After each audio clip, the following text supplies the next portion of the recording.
In this video, we mainly discuss what occurs inside the event horizon of a black hole. Our research has theoretically demonstrated that the maximum velocity that gravity can achieve within the event horizon is 4.24 into 10 raised to 8. This is much faster than the velocity of light. But the gravitational waves we can detect travel at the speed of light.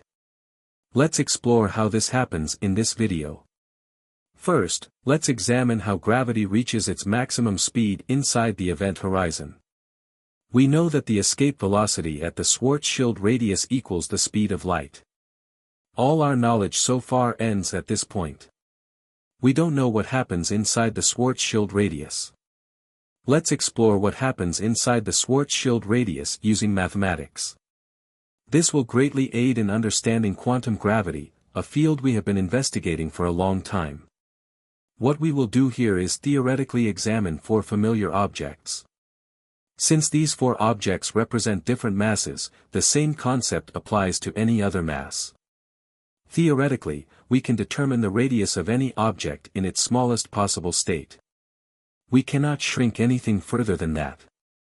Now we're discussing the region containing only matter within the event horizon of a mass that forms a black hole.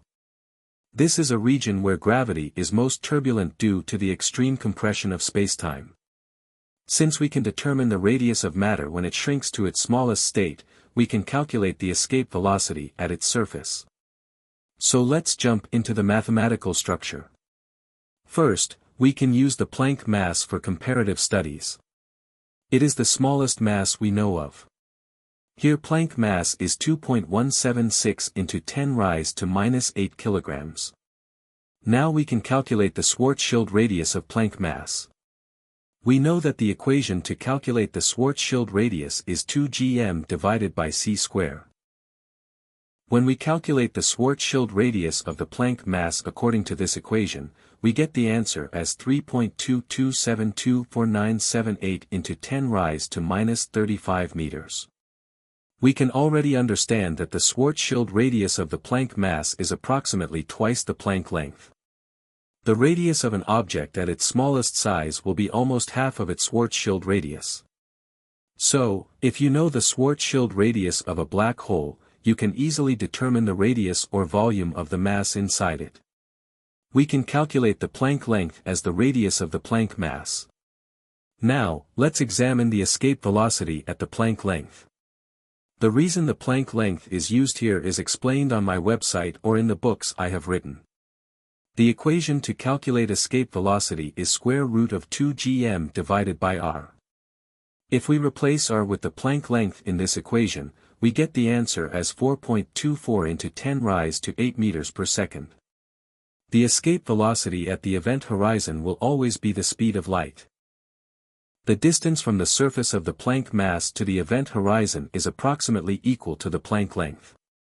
When reaching the surface of the Planck mass from the event horizon, the escape velocity increases to 4.24 into 10 raised to 8 meters per second from the speed of light. That is, the escape velocity changes by 1.24 into 10 raised to 8 meters per second as it traverses the event horizon at a distance equal to the Planck length. Such a huge change in gravity occurs within such a small distance within the event horizon. Now, let's consider an electron as the second mass for a comparative study. The mass of an electron is 9.1093837 into 10 raised to minus 31 kilogram.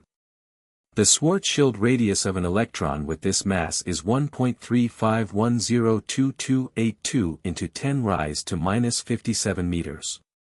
To proceed further, we need to determine the radius an electron would have if it were to become a black hole. So, we can use the formula 4 by 3 pi r cubed to find the volume of a sphere here.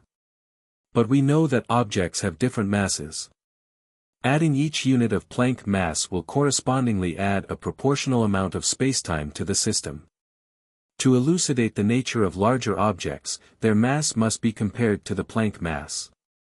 Therefore, it is necessary to understand the quantity of Planck mass contained within the object. We can quickly comprehend it by using this equation ma rho equal to m divided by m rho.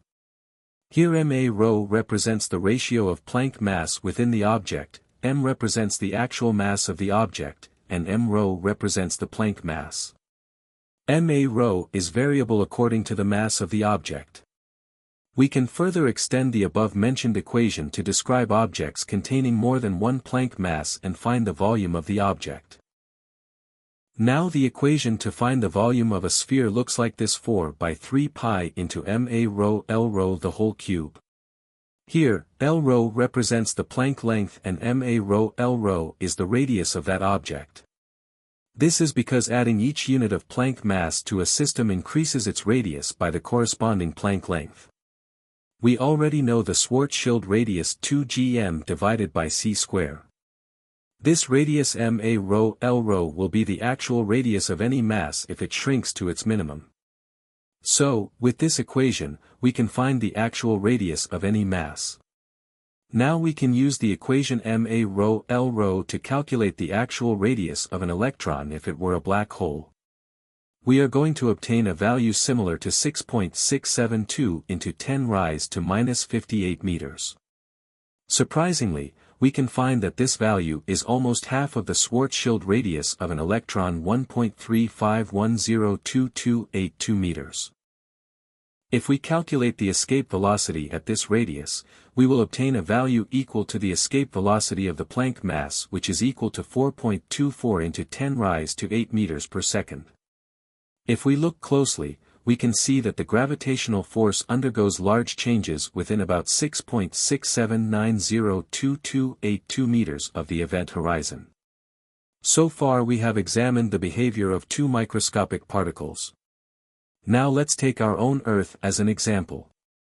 Mass of Earth is 5.97 into 10 raised to 24 kilograms. Ratio between Earth's mass and Planck mass is 2.74356678 into 10 raised to 32. If the Earth were to become a black hole, its Schwarzschild radius would be 8.854 into 10 raised to minus 3 meters. We can now easily calculate that the minimum radius of the Earth is 4.4336029 into 10 raised to minus 3. Here too, we can understand that the minimum radius of the Earth is only about half of the Schwarzschild radius.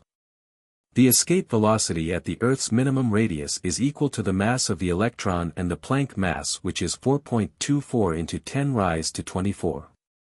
Let's conclude with another comparative study. Here, I am taking our parent star, the Sun, as an example. Mass of the Sun is 1.989 into 10 raised to 30 kilograms. Ratio between Sun's mass and Planck mass is 9.14 into 10 raised to 37. If the Sun were to become a black hole, its Schwarzschild radius would be 2.949928 into 10 raised to 3 meters. Using the equation ma ρ L ρ, we can now calculate the minimum radius of the Sun, which will be approximately 1.477024 into 10 raised to 3 meters. This will be approximately 1.5 kilometers. Now we can understand things quickly. So far, we have understood that the radius of a black hole is its Schwarzschild radius. But, we now know that only about half of the Schwarzschild radius consists of matter, while the other half is a region distorted by the extreme compression of spacetime. Let's take the Sun as an example. The Schwarzschild radius of the Sun is 3 kilometers, giving it a total diameter of 6 kilometers. However, Sun's minimum possible radius, based on our calculations, is 1.5 kilometers, making its corresponding diameter 3 kilometers. An object that enters the Sun's event horizon must travel approximately 1.5 kilometers through highly compressed spacetime before becoming part of its matter. To be more specific, if an object's velocity upon entering the event horizon is 3 into 10 raised to 8 meters per second, then by the time it becomes part of the matter, its velocity will have increased to 4.24 into 10 raised to 8 meters per second. The velocity increases by 1.21 into 10 raised to 8 meters per second within 1.5 kilometers of the event horizon. What is evident here is an unimaginably intense gravitational force. We can never observe this directly because it occurs inside the event horizon, where nothing escapes due to the extremely strong gravity. The velocity of gravitational waves that we can observe will be equal to the speed of light, because the escape velocity at the event horizon is also equal to the speed of light.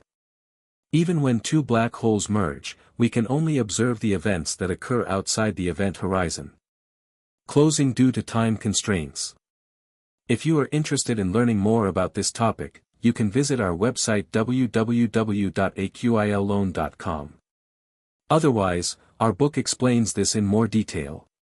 This book describes the universe from the initial stage of formation of the Big Bang singularity. All the links are available in the description box. Please feel free to contact us if you have any questions. Thank you for watching our video.